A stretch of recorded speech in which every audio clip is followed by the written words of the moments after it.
오늘 저희들이 함께 읽은 본문 말씀은 부활하신 예수님께서 베드로를 찾아오셔서 당신을 향한 베드로의 사랑을 확인하시는 은혜로운 내용을 담고 있는 본문입니다.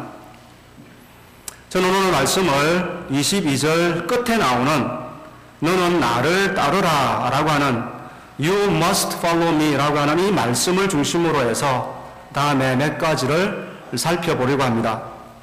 우선은 너는 나를 따르라 라고 말씀하시는데 이 말의 의미가 무엇인가를 생각해 보겠습니다. 그 이후에 너는 나를 따르라 라고 부르시는 이 부르심에 순종하기 위해서 우리가 갖추어야 될 조건이 무엇인가를 생각해 보고 마지막으로 나를 따르라 라고 부르시는데 어디까지 따라가야 될 것인가를 살펴보겠습니다. 그러니까 오늘 설교는 주님께서 부르시는 이 부르심의 의미, 그리고 이 부르심에 순종하기 위한 조건, 그리고 부르심의 목적지, 이 세 가지를 살펴보는 것이 될 것입니다. 말씀을 함께 나누는 중에 성령님께서 역사하셔서 서로 간에 큰 유익이 되는 시간이 되었으면 좋겠습니다. 먼저 우리는 주님께서 베드로를 향하여 너는 나를 따르라 라고 부탁하고 계시는데 이 말씀이 무엇을 뜻하는지를 생각해 보겠습니다. 나를 따르라라고 하는 이 말씀은 성경, 특히 복음서에서 자주 등장하고 있는 표현인데요. 바로 이 말씀의 우선적인 의미는 불신자를 신자로, 그리고 다른 것들을 섬기고 있는 제자가 아닌 자를 주님의 제자로 부르시는 하나님의 효과적인 부르심을 의미합니다. 갈릴리 바닷가에서 베드로를 처음 만나신 주님께서 그에게 하신 첫 번째 말씀은 나를 따르라. 그리하면 내가 너로 사람을 낚는 어부가 되겠다라고 하는 말씀이었습니다. 바로 이 주님의 초청의 말씀에 믿음으로 응답하여 베드로는 신자가 되었고, 바로 이 부르심에 믿음으로 쫓아갔기에 그는 주님을 따르는 제자가 되었습니다. 그런데 오늘 본문 말씀에서 너는 나를 따르라 라고 하는 이 말씀이 바로 이와 같은 의미일까요? 그것이 아닌 것은 확실하죠. 왜냐하면 말씀드린 것처럼 이미 이 본문에서 주님이 말씀하는 이 본문을 근거로 보자면 적어도 3년 전에 베드로는 주님의 부름을 받았고 그 이후로 지금까지 줄곧 주님을 따르고 있었기 때문에 그렇습니다. 그렇다면 주님을 따르고 있는 이 베드로에게 다시금 나를 따르라라고 하는 말의 진정한 의미는 무엇일까요? 이 말의 의미를 찾기 위해서 우리는 이 본문 안에서 특별히 나를 따르라라고 하는 이 말씀에 조금 뉘앙스를 한번 살펴볼 필요가 있다고 생각합니다. 19절에도 나를 따르라라고 하는 표현이 나오고요. 그 끝부분 보시면 이 말씀하시고 베드로에게 이르시되 나를 따르라라고 하는 말씀이 나오고, 그리고 22절에 너는 나를 따르라라고 하는 말씀이 나오죠. 그런데 이제 이 나를 따르라라고 하는 이 표현이 그냥 편안한 말씀으로 나를 따라오라 이렇게 부르는 정도가 아니고 어떤 문법적으로 보면 아주 강한 명령형으로 되어 있습니다. 그러니까 나를 따라오라 라고 하는 요청 정도가 아니라 뉘앙스를 살려서 번역을 해보면 베드로야 너 그 자리에 서 있지 말고 머물러 있지 말고 너 나 따라와야 돼. 너 다른 것 쫓아가지 말고 곁길로 가지 말고 나만 보고 다시금 쫓아와야 돼 라고 하는 표현인 것입니다. 이처럼 강한 명령으로 두 번이나 반복해서 나를 따라오라 라고 말하고 있는 그 이유는 베드로가 현재 주님을 따르고 있지 않기 때문에 그렇습니다. 강한 긍정 뒤에는 언제나 강한 부정이 사실은 전제되어 있듯이 지금 베드로를 향하여 나를 따라오라 라고 명령하고 있는 그 이면에는 지금 베드로는 주님을 따르고 있지 않았기 때문에 그런 것입니다. 따라서 너는 나를 따르라 라고 하는 이 말씀은 주님을 따르는 일에 있어서 실패하여 지금 현재 멈춰 서 있고 또 주님을 따르지 않고 있는 중간에 있는 바로 이 베드로에게 다시금 새로운 출발을 권면하시는 주님의 은혜로운 부르심인 것입니다. 예수님께서 처음부터 베드로에게 원하셨던 것은 가까이에서 주님을 따르는 것입니다. 그리고 이 주님의 뜻대로 베드로는 그의 인생에 주님의 고난의 현장에까지 가까이에서 주님을 따랐습니다. 그런데 정작 가까이에서 정말 주님과 함께 해야 될 바로 그 고난의 순간에 베드로는 주님을 멀찍이서 따랐다 이렇게 말하고 있습니다. 마가복음 14장 54절에 보시면 예수님께서 이제는 잡히시고 대제사장의 집에 가서 신문을 받으시는 바로 그 현장에 끌려가실 때에 베드로는 함께 주님을 따라갔던 건 사실입니다. 그러나 멀찍이서 따라갔다라고 표현을 하고 있습니다. 바로 여기에 이 멀찍이서라고 하는 이 표현이 어느 정도 거리를 두고 따라갔는지는 모르지만 그러나 이 말은 물리적인 거리만을 이야기하지는 않을 것입니다. 분명히 예수님과 그와의 믿음과 또 신뢰에 있어서 어떤 거리를 분명히 우리에게 암시해주고 있다라고 생각합니다. 그래서 바로 이 멀찍이서 따라간 바로 그 이유 때문에 아마 마음의 어떤 거리감 때문에 그 적은 여종이 나와서 너 예수님 알지 않느냐? 너 예수님을 따르던 자가 아니냐라고 하는 바로 그 질문에 3번이나 베드로는 주님을 모른다라고 부인했고 그래서 주님을 따르는 일에 베드로는 실패하고 말았습니다. 바로 이 실패는 그냥 실패로 끝나지 않았고 주님을 따르는 일에 더 이상 면목이 없어서 그는 자기의 고향 갈릴리로 돌아가 버렸고 그리고 그곳에서 주님의 부름을 받기 이전의 삶으로 고기잡이하는 삶으로 나아갔던 것이죠. 그래서 21장 3절에 보시면 시몬 베드로가 나는 물고기 잡으러 가노라 라고 하는 이 표현이 실패한 베드로의 현 주소를 우리에게 얼마나 잘 말해주고 있는지 모르겠습니다. 바로 이렇게 실패하여 절망하고 좌절하여 이전의 삶으로 돌아가 버린 바로 그 베드로를 향하여 부활하신 주님께서 찾아오셔서 너는 나를 따르라 라고 하는 이 말씀을 하시는 그 배경에는 나를 정작 너가 나를 배반하고 떠나갔지만 그러나 나는 너를 정죄하지 않는다. 나는 너를 야단치는 것이 아니다. 네가 얼마나 마음에 고생하고 있는지를 알고 있다. 네 마음에 얼마나 큰 번민과 후회가 있는지를 알고 있다. 나는 너를 용서하고 용납한다. 바로 그 절망과 자포자기한 가운데 빠져있지 말고 다시금 나를 따라오라 라고 하는 베드로를 향한 새로운 삶을 향한 소망과 제기할 수 있는 기회를 다시 한번 부여해 주시는 우리 주님의 따스한 격려의 말씀인 것입니다. 세상에는 배신자를 향하여 2번의 기회는 없습니다. 배신하여 특별히 떠난 사람을 향하여 그래서 실패한 자에게 그러한 기회는 주어지지 않고 오히려 세상은 사정없이 내치고 그리고 냉정하게 돌아서 버리는 것이 세상입니다. 하지만 주님은 그러신 분이 아닙니다. 그 실수가 아무리 치명적이고 큰 손해를 끼친 것이라 할지라도 주님은 여전히 저와 여러분을 사랑하시며 우리를 용납하시며 용서하시는 하나님이십니다. 그리고 여전히 우리에게 다가오셔서 우리로 하여금 새 출발을 하도록 권고하시는 주님이십니다. 나에게 나를 따라오라, 베드로에게 나를 따르라 라고 말씀하시는 바로 이 주님은 우리를 지극히 사랑하시는, 우리를 포기하지 아니하시는 하나님이십니다. 혹시 우리 중에는 베드로와 같이 이전에는 열심을 다해 주님을 따랐지만 지금은 주님을 따르는 일을 중단하고 계시는 분은 계시지 않습니까? 바로 그 중단이 혹시라도 나의 못남과 나의 실패와 나의 이기심과 나의 탐욕으로 인하여 주님을 따르는 일에 실패한 것이라고 한다면, 그래서 절망과 좌절 가운데 주님 앞에 면목 없이 서 있는 분이라고 한다면 여러분에게 이 말씀 드리고 싶습니다. 너는 나를 따르라.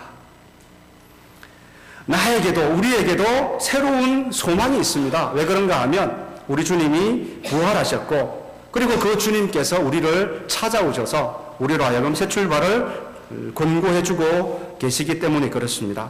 사랑하는 성도 여러분, 어떠한 형편에 계신지 모르겠습니다. 그러나 그것이 중요한 것이 아닙니다. 너는 나를 따르라 라고 말씀하시는 주님의 음성을 듣는 것이 더 중요하고 바로 이 주님의 부르심에 믿음으로 응답하여 주님 따라 나서겠습니다 라고 절망을 딛고 일어서는 믿음의 행동이 더 중요한 것입니다. 바로 이 주님의 음성을 외면치 않는 귀한 성도님들이 다 되었으면 좋겠습니다. 이제 우리는 나를 따르라 라고 하는 이 말씀에 순종하기 위해 우리가 해야 될 것이 무엇인가를 한번 생각해 보겠습니다. 실패하고 좌절한 자에게 새로운 기회를 주시는 바로 이 주님의 은혜는 얼마나 고맙고 감사한 것인지 모릅니다. 그러나 이 부르심에 우리가 온전히 순종하기 위해서 우리가 해야 될 일이 있습니다. 그것은 신자들로 하여금 주님을 따르는 일에 계속해서 실패하게 만드는 바로 그 원인을 찾아서 해결하는 것입니다. 그러니까 그 궁극적인 원인을 해결을 해야 지금 주님을 따라 새롭게 출발을 한다면 그 출발이 실패로 끝나지 않게 될 것이기 때문에 그렇죠. 베드로의 생애에 있어서 대표적인 실패는 우리가 잘 알듯이 이 주님을 3번 부인한 바로 이 사건일 것입니다. 왜 베드로는 3년씩이나 자기가 진정 예수님이 메시아라고 믿고 따라와 다녔는데 바로 그 주님을 정작 인정해야 되는 그 자리에서는 모른다고 부인하고, 심지어 그냥 단순히 모른다라고만 이야기한 정도가 아니고 저주하고 맹세까지 하면서 그를 배반하였을까요? 참 쉽지 않은 표현이고요. 물론 여러 가지 이유들을 생각해 볼 수 있겠습니다만 명백하게 베드로가 무엇 때문에 실패했다라고 하는 성경의 내용이 나오질 않습니다. 그리고 나서 성경이 시간이 쭉 흐르고 예수님을 떠나가고 예수님 돌아가시고 부활하시고, 이게 오늘 본문은 이게 유일하게 베드로와 예수님이 만나는 첫 장면입니다. 그러니까 오늘 이 본문 속에는 어떻게 보면 이 베드로의 실패의 원인이 뭔가를 우리에게 말해주는 본문이라고 말할 수 있는데, 15절로 이 17절 말씀에 나와 있는 바로 이 본문이 베드로의 실패의 원인을 우리에게 말씀해주는 어떤 힌트를 여기서 얻을 수 있지 않을까 생각합니다. 우리가 잘 알듯이 이 본문에는 3번 예수님께서 너가 나를 사랑하느냐라고 하는 질문이 거기에 들어있고, 바로 이 질문에 베드로가 3번 주님, 내가 주님을 사랑합니다라고 하는 대답이 기록되어 있습니다. 이것은 한편으로는 3번 예수님을 부인한 사건과 대비하면서 3번 주님을 향하여 사랑을 고백하게 함으로 베드로의 그 실패를 회복시키는 것으로 이해할 수 있습니다. 하지만 그러나 이 이런 동시에 주님을 따라가는 제자도의 핵심이 곧 사랑이며, 바로 이 주님을 사랑하는 일에 베드로가 실패했다라고 하는 것을 우리에게 암시해 준다라고도 볼 수 있습니다. 예수님께서 3번 베드로를 향하여 네가 나를 사랑하느냐라고 하는 질문을 하셨는데요, 바로 이 질문을 얼핏 보면 똑같은 것을 질문하는 것 같지만, 그러나 사실 조금 꼼꼼히 살펴보면 그 질문의 내용이 다릅니다. 첫 번째 질문 여러분 한번 보실까요? 15절 보시면 요한의 아들 시몬아, 내가 이 사람들보다 나를 더 사랑하느냐, 이렇게 묻고 있습니다. 내가 이 사람들보다 나를 더 사랑하느냐. 여기서 이 사람들보다 라고 하는 이 표현은 사실은 남성형이나 중성형으로 번역할 수 있기 때문에 꼭 이 사람들보다 라고 이제 말할 수는 없습니다. 여기서 이제 이 사람은 제자들이 되겠죠. 그런데 이것을 이제 중성형으로 표현을 하자면, 지금 갈릴리 바닷가에서 고기를 잡아와서 식사를 하고 그것을 옆에 둔 상태로 제자들과 함께 이 식사를 했기 때문에 바로 이 사람들에 해당될 수 있는 또 다른 번역은 뭐냐면 이 물고기들보다 나를 더 사랑하느냐라고 하는 표현이 되겠죠. 물론 물고기와 예수님을 비교하는 것 자체는 말이 안 되는 것이죠. 그러나 물고기가 아니라 물고기를 잡는 게 베드로의 생애였잖아요. 업이잖아요. 그러니까 자기가 먹고 살 수 있는 생업보다 예수님을 더 사랑하는가라고 연결할 수 있는 것이죠. 그러나 어쨌든 이것이 사람이 되었건 물고기가 되었건 예수님의 질문의 의도는 뭐냐 하면 바로 내가 나를 사랑하느냐라고 하는 이 질문의 의도 속에는 이미 베드로가 주님을 사랑하고 있다라고 하는 것을 전제하고 드리는 질문입니다. 그러니까 이 제자들보다 아니면 이 물고기들보다 주님을 더 사랑하는지 아닌지에 대한 우선순위의 문제는 또 다른 문제지만, 그러나 바로 이 비교를 통하여 베드로가 이미 주님을 향한 사랑을 가지고 있다라고 하는 것을 전제로 이 질문을 드리는 것이죠. 이 질문에 내가 주님을 사랑합니다라고 이야기하지만, 그러나 베드로의 대답 속에 자신감이 없습니다. 바로 이 대답을 들으신 주님께서 두 번째로 16절에 보시면 이제 물으십니다. 요한의 아들 시몬아, 내가 나를 사랑하느냐? 뭐가 빠져 있습니까? 비교 대상이 빠져 있죠. 내가 이 사람들보다 나를 더 사랑하느냐라고 했는데 이 비교 대상이 빠져 있는 것입니다. 무슨 의미냐 하면, 첫 번째 질문에서는 어쨌든 비교 대상과 비교한 건 사실이지만 사랑을 전제했다면, 여기에서는 사랑 자체를 전제하지 않고 의심하고 있습니다. 너가 정말 나를 사랑이라고 사랑하고 있느냐? 사랑이라고 알고 있느냐? 나를 향하여 사랑을 가지고 있느냐? 나를 향한 사랑이 있기는 해. 내가 나를 사랑하기는 해. 라고 하는 질문을 던지고 있습니다. 바로 그 질문에 주님 그렇습니다. 라고 대답하지만 이 대답이 사실은 굉장히 시원찮은 대답이죠. 세 번째 질문, 요한의 아들 시몬아 내가 나를 사랑하느냐? 라고 하는 질문하는데 여기서 이제 내가 나를 사랑하느냐? 라고 하는 이 질문이 한글말로는 다 이제 동일한 표현이죠. 그런데 원문을 보면 이게 동일한 표현이 아닙니다. 첫 번째, 두 번째 표현은 사실은 아가페의 사랑, 내가 희생적인 사랑으로, 주님의 사랑으로, 하나님의 사랑으로 내가 나를 사랑하느냐라고 하는 이제 질문이 같은 질문인데, 근데 이제 이 세 번째 질문은 뭐냐 하면, 첫 번째, 두 번째 바로 이 아가페의 사랑으로 나를 사랑하느냐라고 하는 질문에 베드로가 두 번 다 대답한 것이 무엇을 가지고 대답을 했냐 하면, 아가페의 사랑이 아니고 이 친구 간의 사랑을 가지고 내가 하나님의 사랑으로는 사랑할 수 없습니다. 정직한 거죠. 대신에 정말 친구 간의 우정이나 의리 정도로 생각하고 그 정도의 사랑을 주님께 드리고 있습니다. 라고 하는 질문입니다. 대답이었습니다. 그러니까 세 번째 주님께서 바로 이 두 번의 대답을 받으셔가지고 그러면 내가 나를 친구로 생각하고 나를 친구로 대하는 바로 그 신이나 의리나 우정을 가지고 있느냐라고 물어보시는 것입니다. 그러니까 이 질문에 베드로가 근심하였다라고 이야기합니다. 왜냐하면 바로 이 인간적인 신이나 도리마저도 그가 저버렸기 때문에 그렇습니다. 베드로가 주님을 따르는 일에 실패한 이유는 주님을 사랑하지 않아서라고 밖에는 결론을 내릴 수가 없습니다. 지난 3년간 주를 따라다니며 예수님의 가르침과 예수님의 병고침과 특별히 불쌍하고 가난한 자들을 향하여 예수님께서 베푸신 그 긍휼의 사역을 통하여 진정 예수님이야말로 어떤 분인지, 그분이야말로 참된 메시아인 것을 알았던 그가 어떻게 예수님을 모른다라고 할 수 있었는가?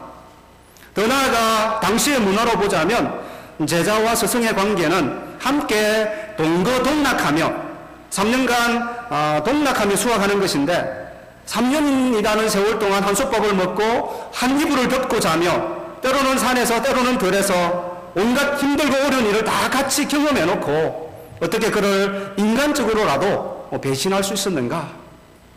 물론 쉽지 않은 참으로 대답하기 어려운 질문이죠. 그럼에도 불구하고 근본적으로 예수님께서 베드로를 앞에 앉혀놓으시고 내가 나를 사랑하느냐? 라고 하는 이 질문을 던지시며 그리고 내가 정말 친구로 그러면 대하고 있느냐라고 하는 이 질문에 베드로가 실패하는 모습을 보면서 바로 이 베드로의 심령 속에는 주님을 향한 바로 그 기본적인 사랑 그리고 인간관계에 꼭 있어야 되는 바로 이 의리마저 없는 것이 그를 실패하게 한 핵심이라고 밖에는 볼 수 없습니다. 사랑하는 성도 여러분, 베드로의 실패는 베드로만의 실패는 아니죠. 저와 여러분의 실패이기도 할 것입니다. 이 시간 우리의 심령을 한번 살펴보았으면 좋겠습니다. 여러분은 주님을 사랑하십니까? 만약 주님께서 베드로에게 나타나셨던 주님께서 이 시간 예배 가운데 우리 가운데 나타나셔서 우리 모두에게 여러분에게 내가 나를 사랑하느냐? 내가 이 사람들보다 나를 더 사랑하느냐? 내가 나를 사랑하느냐? 내가 나를 친구로 대하고 우정을 지키고 있느냐? 라고 하는 이 질문을 드리신다면 여러분 솔직히 어떻게 대답하시겠습니까? 아마 베드로처럼 얼버무리며 결국 근심하지 않을 수 없을 것입니다. 주님을 사랑한다라고 사실 우리는 자신 있게 대답할 수 없는 그런 우리의 모습들 아닙니까? 물론 주님이 우리를 사랑하신 아가페의 사랑을 할 수 없다는 것은 확실하죠. 그렇다면 최소한 인간적인 의리나 우정은 지켜야 되는 것 아닙니까? 때로는 이것마저 없어서 우리는 근심하게 되는 것입니다. 벌써 한 해가 저물어 갑니다. 늘 우리의 마음속에 드는 생각은 내가 신앙생활 이렇게 해도 되는가? 이 모습으로도 주님을 따른다라고 말할 수 있는가라고 하는 다른 사람이 나를 정죄하는 것이 아니라 우리 스스로 우리 마음에 드는 해마다 연말이 되면 드는 생각들 아닙니까? 사실 이게 가장 큰 문제죠. 왜 이 모양으로밖에 신앙생활을 못하는가? 바로 그 중심에 정말 본질적으로 우리 속에 풍성하게 가득하게 채워져 있어야 되는 바로 이 주님을 향한 사랑과 호의와 친절과 우정이 없기 때문에 그렇지 않은가 싶습니다. 나를 따르라라고 새 출발을 격려하시는 이 주님의 부르심에 우리가 온전히 순종하기 위해서 우리는 우리의 심령에 다시 한번 사랑을 회복해야 되죠. 바로 이 사랑을 우리가 받아야 되고 느껴야 되겠죠. 어떻게 할 수 있습니까? 기도해야죠. 사랑을 달라고 기도해야죠. 사랑은 이제부터 사랑하겠다라고 결단하는 것으로 되는 것은 아닙니다. 물론 결단이 있어야 하는 건 사실이지만 마음으로, 사랑은 마음으로 사실은 사랑에 빠져야 되는 거죠. 서로 연애하는 남녀가 나 이제부터 당신과 사랑하겠다 결단하고 나서면 됩니까? 그건 아니죠. 그거랑 상관없이 보기만 해도 좋은, 그래서 눈이 돌아가는, 그래서 빠지는 게 있어야 되죠. 서로에게 빠지는 게 있어야 되죠. 우리 모두 다 그렇게 신앙생활, 믿음생활 시작한 것 아닙니까? 그런데 시간이 지나면서, 세월이 지나면서 바로 그 첫사랑을 다 잊어버리고 온데간데 없고 우리는 빈 껍데기만 들고 왔다 갔다 하는 사람들 아닌지 모르겠습니다. 바로 이 그리스도의 사랑을 위하여, 그리스도를 향한 사랑을 위하여 성령 하나님께 더 깊이 그분과 연합시켜 달라고 기도할 때 하나님께서 우리의 기도를 들어주실 것입니다. 아울러 우리가 주님의 사랑을 더 많이 배워서 주님의 사랑을 알 때에 우리는 주님을 사랑하게 될 것입니다. 우리가 하는 사랑은 사실 우리가 먼저 주님을 사랑하는 것이 아니죠. 예수님께서 우리를 먼저 사랑해 주셨기에 우리가 주님을 사랑하는 것입니다. 그러니까 내가 주님을 사랑하는 우리의 사랑은 주님께서 우리를 먼저 찾아오셔서 사랑해 주시는 바로 그 주님의 사랑에 대한 반응입니다.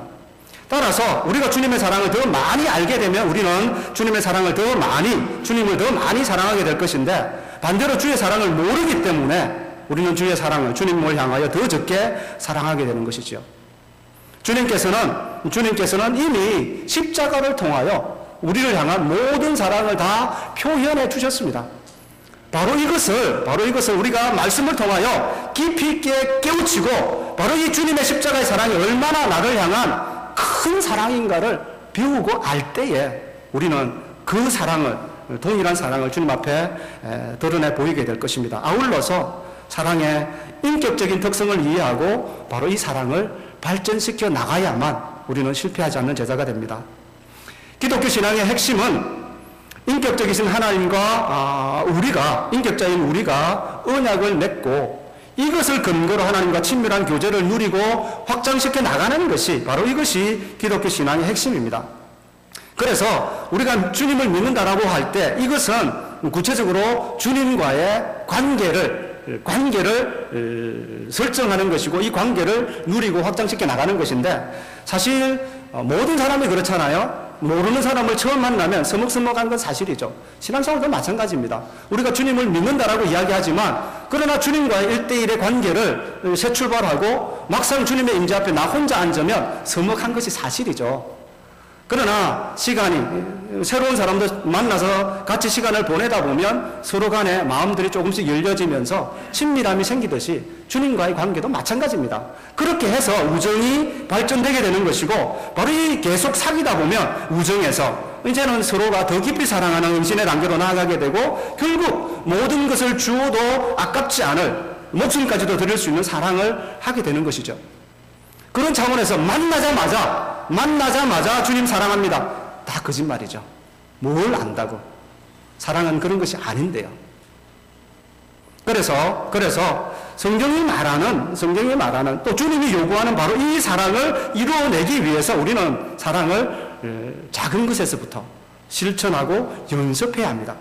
그래서 이 사랑을 온전한 사랑으로 키워가야 되는 연습을 해야 되는데, 바로 그 연습을 하는 곳이 교회고 성도들 간의 관계지요. 그런데 하루아침에 사랑이 완성되는 줄로 생각하고 사랑을 연습하지 않으면 바로 이 사랑은 하루아침에 하늘에서 뚝 떨어지듯이 완성되지 않습니다. 바로 이런 특성을 이해하고 우리는 우리의 마음속에 다시 한번 주님을 향한 사랑을 회복해야 될 것입니다. 주님을 따르는 제자도의 핵심에는 바로 이 사랑, 바로 이 주님을 향한 헌신적인 순도 100%의 사랑이 필요한 것입니다. 바로 이 사랑은 우리가 하나님을 향하여 보이는 일에 앞서 전제되어야 되는 필수적인 요소입니다. 물론 일해야지요. 주님을 향하여 교회에 나와서 봉사하고 헌신해야지요. 그러나 그 봉사와 헌신이 무엇 때문에 나와야 되는가? 주님을 사랑하기 때문에 하는 헌신과 봉사가 되어야 된다라고 하는 것이죠. 바로 이런 주님을 향한 사랑이 없는 헌신과 봉사는 따져놓고 보면 굉장히 무거운 짐이요 책임이요, 더 나아가 이것이 종살이에 불과하게 되고, 이런 섬김은 결국 나로 하여금 무의미한 이게 뭔가라고 하는 의미를 상실하게까지 만들어갑니다. 그러나 참된 사랑은, 그리고 이 사랑으로 섬기는 이 섬김은 우리로 하여금 생의 의미를 덧입혀주고 바로 이 사랑을 통하여 진실되게 하나님의 사랑에 반응하게 만드는 것입니다. 이 사랑은 그런 차원에서 단순히 감정만은 아닙니다. 사랑은 잠잠하고 무례하지 않지만 결국 사랑하기 때문에 모든 것을 주게 되는 것이 사랑이죠. 의지적인 요소까지 포함하고 있습니다. 바로 이것이 주님이 우리에게 보여주신 사랑이고 또 이것이 우리에게 요구하시는 주님의 사랑입니다. 바로 이 사랑을 회복해야만 새 출발을 권고하시는 우리 주님의 부르심에 온전히 응답할 수 있을 것입니다. 바로 이 사랑을 여러분의 심령 속에 회복하시는 성도님들 되기를 바랍니다. 마지막으로 우리는 나를 따르라 라고 하는 이 주님의 부르심에 도대체 어디까지 순종하며 나아가야 될 것인가를 한번 살펴보겠습니다. 18절로 19절에 보시면 주님의 이 부르심의 목적지가 어디인가를 말해주고 있는데요. 그곳을 한마디로 이야기하자면 십자가를 지게 될 것이고 그 죽음으로 하나님께 영광을 돌릴 것이다 라고 하는 바로 그곳까지 주님께서 우리를 부르고 있습니다. 베드로는 장차 십자가를 지게 될 것이고 바로 그 십자가의 죽음으로 하나님 앞에 영광을 돌릴 것이다. 우리를 부르시는 목적지가 십자가를 지는 자리, 그래서 우리가 죽어지는 자리까지 우리를 부르고 있다라고 말하는 것입니다. 근데 현대 이 주석가들은, 일부 자유주의 주석자들은 바로 이 18절에 나와 있는 바로 이 베드로의 십자가의 죽음에 대한 이 표현이 19절에 분명히 이 말씀은 베드로가 어떠한 죽음으로 하나님께 영광을 돌릴 것인가에 대한 저자 자체의 해석이 있음에도 불구하고 이 해석을 거부하고 있습니다. 그 이유 중에 하나는 뭐냐 하면 지금 베드로의 팔을 벌리는 일과 남이 내게 띠띠우고 원하지 아니하는 것으로 데려간다라고 하는 이것이 순서가 조금 거꾸로 되어 있기 때문에 믿을 수 없다라고 이제 이야기를 하고 있습니다. 이 사람들은 십자가의 어떻게 보면 처형 순서가 먼저 죄인을 십자가 처형을 하는 형장에 데리고 가서 그리고 거기서 양팔을 벌리고 발에 못을 박고 이제 십자가를 세우는 것으로 십자가 처형이 이루어질 것인데 이게 지금 거꾸로 나와 있다는 거죠. 근데 실제로 이게 거꾸로가 아닌 것이 왜 그런가 하면요. 요한복음 19장 17절에 보시면 예수님께서 십자가를 지시는 내용이 거기에 나오는데요. 요한복음 19장 17절에 보시면 예수께서 자기의 십자가를 지시고 먼저 십자가를 졌다라고 하는 표현이 나오고 그 다음에 해구리라 하는 곳으로 나아가셨다라고 하는 표현이 기록되어 있습니다. 그러니까 예수님은 먼저 십자가가 가로 세로가 있잖아요. 근데 먼저 가로 볼을 직접 내고 그리고 그 이후에 형을 당하게 되는 바로 그 형장 골고다를 향하여 나아가셨습니다. 그러니까 실제 예수님의 십자가 사건은 지금 저들이 부인하고 있는 현대 주석가들의 순서와는 반대로 진행된 것이죠. 이것을 염두에 두고 오늘 18절 말씀을 읽어보면요. 늙어서는 내 팔을 벌리리니 라고 하는 말씀이 베드로가 십자가에 가로볼을 치고 주님을 따르는 것을 이야기하고 남이 그를 원치 않은 것으로 데려간다라고 하는 말은 바로 이 십자가를 치고 집형 장소로 나아가는 것을 의미하게 됩니다. 그리고 여기서 남이 너를 데리고 간다라고 말하는데 여기서 남은 사형선고를 집행하는 자들 가운데 한 사람이겠죠. 유세비우스라고 하는 사람이 쓴 초대교회 교회 사회에 의하면 베드로는 주후 67년경에 로마에서 십자가형을 당해서 순교했다라고 전해주고 있습니다. 그렇게 순교를 당할 때에 당시 로마 사람들의 손에 의해서 처형을 당했는데 감히 주님과 같이 십자가에 똑바로 달릴 수 없는 죄인인데 내가 어떻게 십자가에 똑바로 달려서 순교하겠는가? 그래서 자기를 거꾸로 십자가에 매달리게 해달라라고 탄원해서 그 소원대로 십자가에 거꾸로 매달려서 순교했다라고 이 초대교회 역사가는 우리에게 전해주고 있습니다. 베드로를 부르신 이 주님의 이 부르심의 목적지는 결국 주님께서 먼저 걸어가셨던 바로 그 십자가를 지고 죽어가는 바로 그 자리까지였습니다.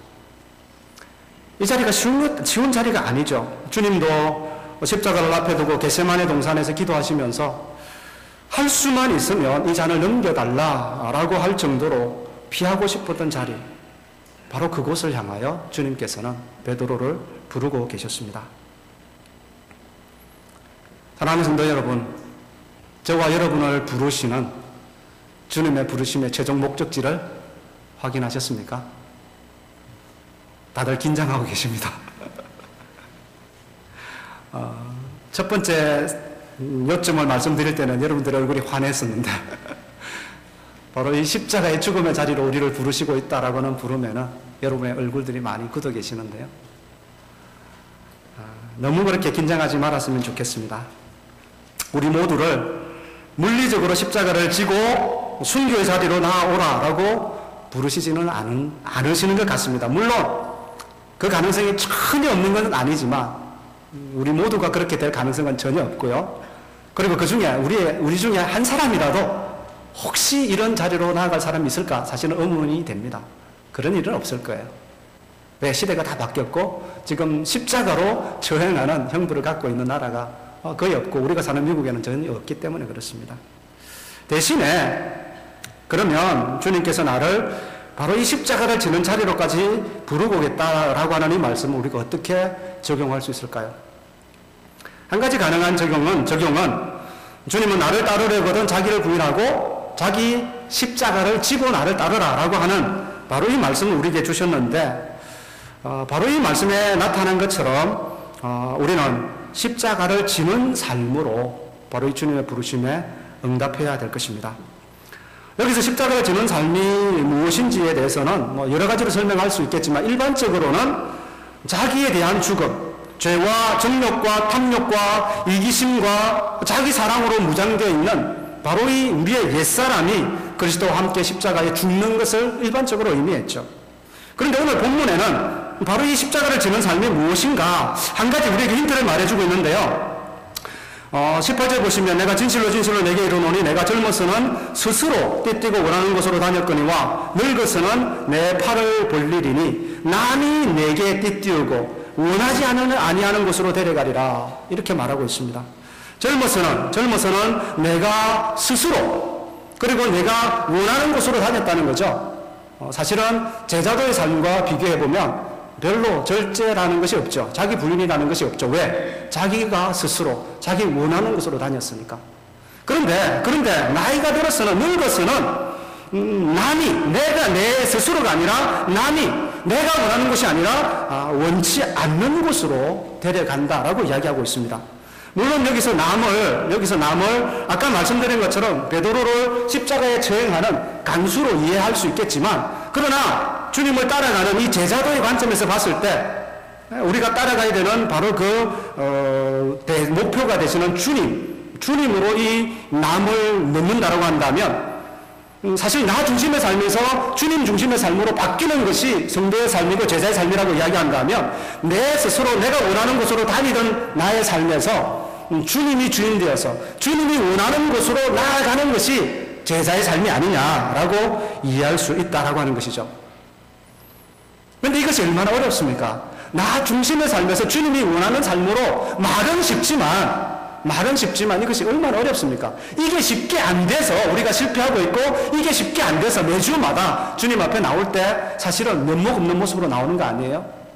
근데 한 가지 여러분들이 기억하셔야 될 것은 뭐냐 하면 남이 나를 주장하고 원하지 않는 곳으로까지 나아가는 바로 이 제자의 삶은 단순한 초청이 아니라 주님의 약속이요, 주님이 이루실 일에 대한 선포다라고 하는 것입니다.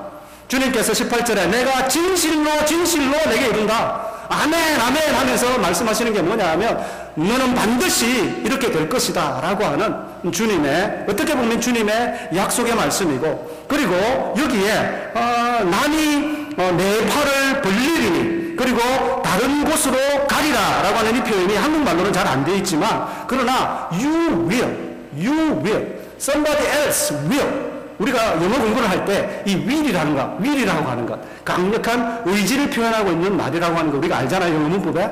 바로 그것이 여기에 표현되어 있습니다. 그러니까 우리 스스로 억지로 자기 부인을 하고 자기 죽음의 자리로 우리가 나아가는 것이 아니라 주님이 은혜로 간섭하셔서 우리의 삶을 여기로까지 이끌어 가시겠다라고 하는 주님의 약속이신 것이죠. 인간적인 힘으로 십자가를 지는 일은 불가능하죠. 누가 이 일을 지겠습니까? 죽음을 이기시고 부활하신 주님이 은혜로 간섭하셔서 당신의 열심으로 우리를 이 자리에 이르게 하시겠다라고 하는 주님의 약속입니다. 이 약속을 믿는다라고 한다면 주님을 사랑하시는 바로 그 사랑으로 더 나은 부활을 믿기에 기꺼이 자신을 죽음에 내모는 바로 이런 은혜스러운 헌신으로 순종하며 주님의 부르심에 나아가야 될 것입니다. 말씀을 맺겠습니다. 성도는 누구인가? 성도는 주님을 따르는 자죠. 하나님은 우리로 예수 그리스도를 따르는 참된 신자, 참된 제자로 만드시기 위하여 성령 안에서 우리를 거듭나게 하셨습니다. 그래서 거듭난 모든 성도들은 오직 그리스도만을 표대로 삼고 그분이 가신 길과 그분이 제자된 우리에게 부탁하시는 삶을 신실하게 따라가야 합니다. 이것이 성도가 걸어가야 되는 제자의 삶이죠. 그런데 이 삶은 결코 만만하게 생각하거나 쉽게 생각해서는 안 됩니다. 많은 희생과 자기 부인과 인내와 고난을 대가로 지불해야 하는 삶입니다. 바로 이 대가 지불에 우리가 실패하고 있기 때문에 우리는 제자의 삶에 실패합니다. 우리를 이렇게 제자의 삶에 실패하게 만드는 또 하나의 실패하는 요인이 있다면 우리 주위에 있는 사람일 것입니다. 베드로를 향하여 너는 나를 따르라 라고 주님께서 말씀하시니까 당장 베드로가 한 질문이 뭐냐 하면 내 옆에 있는 요한은요. 인간은 참 사악하죠. 주님께서 저와 여러분을 향하여 너는 지금 나를 따르라 라고 이야기하면 여러분 주위에 이 따름이 십자가를 지는 끝까지의 희생을 강요하는 삶인데 내 옆에 있는 사람들을 둘러보면 그 사람들은 이렇게 안 부르는 것 같죠. 그러니까 요한은요 라고 대답을 하는 거죠. 여기에 대해서 주님께서 주신 말씀은 뭐냐 하면 요한 신경 쓰지 말고 요한은 요한대로 내가 알아서 할 거야. 너나 잘해 라고 주님이 말씀하시는 것입니다. 바로 이 주님의 부르심에 우리가 온전히 성공하는 성도가 되기 위하여 우리가 희생해야 되는 우리의 바로 이 자기 대가의 지불에 있어서 옆 사람을 볼 것이 아니라 대신에 우리는 나를 따르라라고 말씀하시는 바로 그 우리를 부르신, 그래서 우리로 하여금 따라오게 하시기 위하여 우리 앞서 십자가의 길을 걸어가신 주님을 우리 눈앞에 보아야 될 것입니다. 나로 하여금 바로 그 헌신의 자리로 따르게 하시기 위하여 주님께서는 십자가를 지셨고 우리 앞서 당당하게 이 십자가를 지심으로 말미암아 하나님의 영광을 드러내셨고 당당히 부활하셨습니다. 이것이 성도의 삶입니다. 죽음은 죽음으로 끝나지 않고 반드시 부활로 연결됩니다. 바로 이 부활신앙 그리고 이 부활에 대한 확신이 우리로 하여금 제자의 길을 걷게 하는 바로 그 운동력이 될 것입니다. 모쪼록 주님을 새로운 출발로 부르시는 바로 이 주님의 부르심에 실패치 않고 승리하기 위해서 정말 우리는 바로 이 주님의 부르심에 참 진심으로 헌신하며 믿음으로 응답하고 그래서 이번 한 주간도 참된 헌신을 통하여서 주님을 크게 영원롭게 하는 귀한 삶을 사시고 또 다음 주 함께 모여서 예배하는 저와 여러분이 되었으면 좋겠습니다. 같이 한번 기도하겠습니다.